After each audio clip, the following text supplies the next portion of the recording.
Hello students of class 6। आप लोगों ने ग्लोब का टेस्ट मटेरियल के द्वारा ग्लोब, अक्षांश और देशांतरों के बारे में पढ़ लिया होगा तथा कुछ नोट्स भी बना लिए होंगे। इस वीडियो के द्वारा थोड़े ग्लोब और अक्षांश तथा देशांतर से संबंधित कुछ मुख्य बातें आपको समझाई जानी हैं। ग्लोब पृथ्वी का एक छोटा मिनिएचर स्मॉल मॉडल है। इसमें जैसी पृथ्वी है वैसा ही ग्लोब पर दिखती है। इसमें पृथ्वी की सही आकृति ट्रू शेप दर्शाई जा सकती है। इसमें अक्ष पर जिस प्रकार पृथ्वी घूमती है, ग्लोब को भी घुमाकर पृथ्वी के घूमने का कारण, दिन रात होने का कारण जान सकते हैं। ग्लोब पर हम महाद्वीप, महासागर जैसे बड़े स्थलाकृतियाँ दिखा सकते हैं, लेकिन छोटी छोटी जगह की कमी होने के कारण नहीं दर्शाई जा सकती।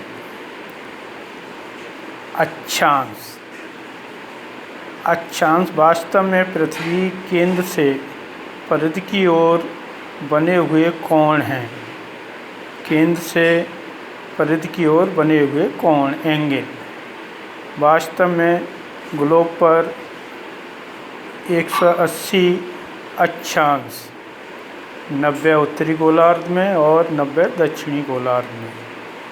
विषुववृत्त इक्वेटर 0 डिग्री का अक्षांश है। अक्षांश को हम इंग्लिश में पैरेलल्स भी कहते हैं, क्योंकि एक अक्षांश दूसरे के समानांतर वृत्त के रूप में है। 0 डिग्री इक्वेटर ग्लोब को 2 गोलार्धों में बांटता है, उत्तरी गोलार्ध और दक्षिणी गोलार्ध।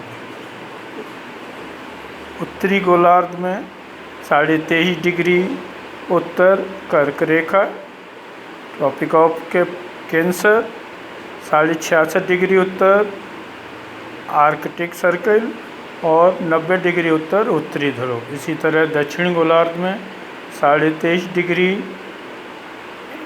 मकर रेखा, ट्रॉपिक ऑफ कैप्रिकॉर्न, 66.5 डिग्री दक्षिण एंटार्क्टिक सर्किल और 90 डिग्री दक्षिण दक्षिणी ध्रुव। ये हमारे प्रमुख अक्षांश हैं। इन अक्षांशों के द्वारा हीट जोन्स का निर्माण हुआ है। इन हीट जोन्स के लिए 4 प्रमुख तिथियां, जिन पर सूर्य की सीधी किरणें अलग अलग अक्षांशों पर वर्ष में किसी न किसी दिन लंबवत पड़ती हैं। इससे ही सूर्य से प्राप्त होने वाला सौरताप निर्धारित होता है।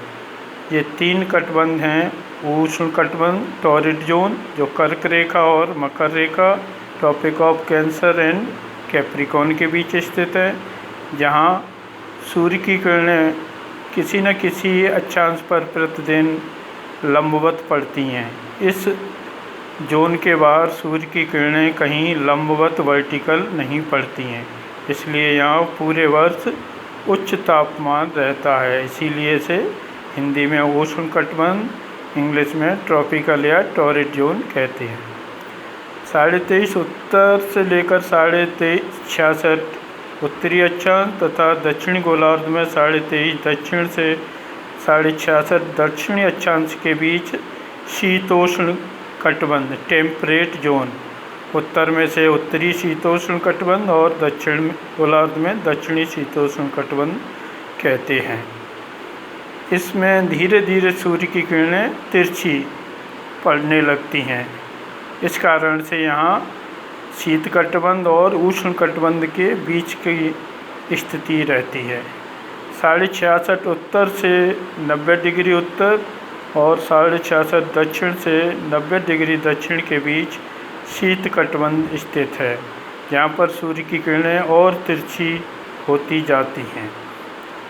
तो अक्षांश शीत इन कटबंधों की सीमाएं निर्धारित करते हैं, इसलिए अक्षांश का महत्व ताप कटबंधों के संबंध में महत्वपूर्ण है।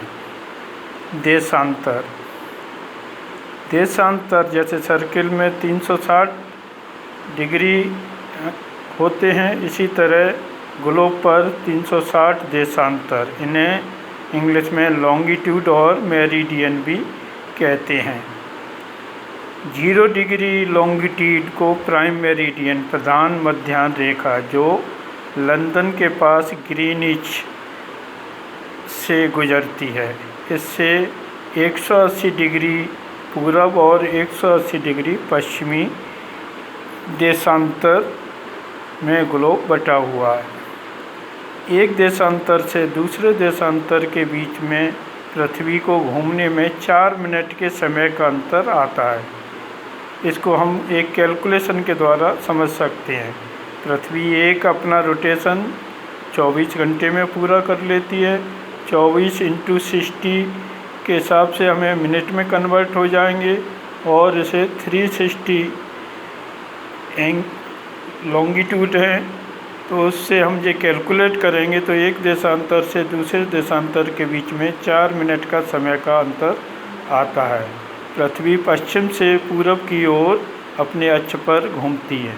आधा भाग जो सूर्य के सामने रहता है वहाँ दिन, और जहाँ छाया पड़ती है वहाँ रात का समय। तो धीरे धीरे ये एक देशांतर के हिसाब से रोटेट करती रहती है, तो एक अक्षांश से एक देशांतर से दूसरे देशांतर के बीच 4 मिनट का समय का अंतर आ जाता है। यह अब इस समय के लिए 2 तरह के समय जाने जाते हैं, एक स्थानीय समय लोकल टाइम और एक स्टैंडर्ड टाइम मानक समय।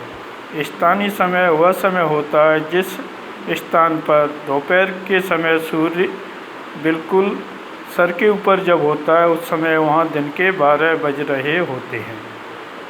एक देशांतर से दूसरे देशांतर पर स्थानीय समय में 4 मिनट का अंतर आता जाता है, लेकिन मानक समय देश के मध्य से जो देशांतर रेखा गुजरती है उस पर जो लोकल समय होगा वो पूरे देश का मानक समय स्टैंडर्ड टाइम होता है। भारत का मानक समय 82.5 डिग्री पूर्वी देशांतर से निर्धारित किया जाता है। अलग अलग देशों के लिए अलग अलग मानक देशांतर रेखाएं निर्धारित की जाती हैं। जिन देशों का पूर्व पश्चिम विस्तार अधिक है वहाँ एक से अधिक मानक देशांतर भी होती हैं। 15-15 देशांतर के आधार पर एक टाइम जोन निर्धारित किया जाता है। कम से कम 7.5 देशांतर के आधार पर एक देश से दूसरे देश के बीच में समय के लिए टाइम जोन्स का निर्धारण में आकलन किया जाता है। लंदन से पूरब की ओर जब हम आएंगे तो समय, क्योंकि सूर्योदय पूरब में पहले होता है, तो यहाँ प्लस होता जाएगा। 4-4 मिनट एक देशांतर के हिसाब से हम प्लस करते जाएंगे, और 0 डिग्री लंदन से पश्चिम की ओर जाएंगे तो 4 मिनट माइनस करते जाएंगे। इस समय हम समय के आकलन में देशांतरों का महत्व है। इसके अलावा अक्षांश देशांतर के द्वारा देशों की स्थिति, स्थानों की स्थिति हम जान सकते हैं। एटलस में पीछे इंडेक्स दी होती हैं, तो उनमें अक्षांश देशांतर के आधार पर विश्व में किसी भी जगह की स्थिति, नदियों की स्थिति, देश की स्थिति हम अक्षांश देशांतर के हिसाब से जान सकते हैं।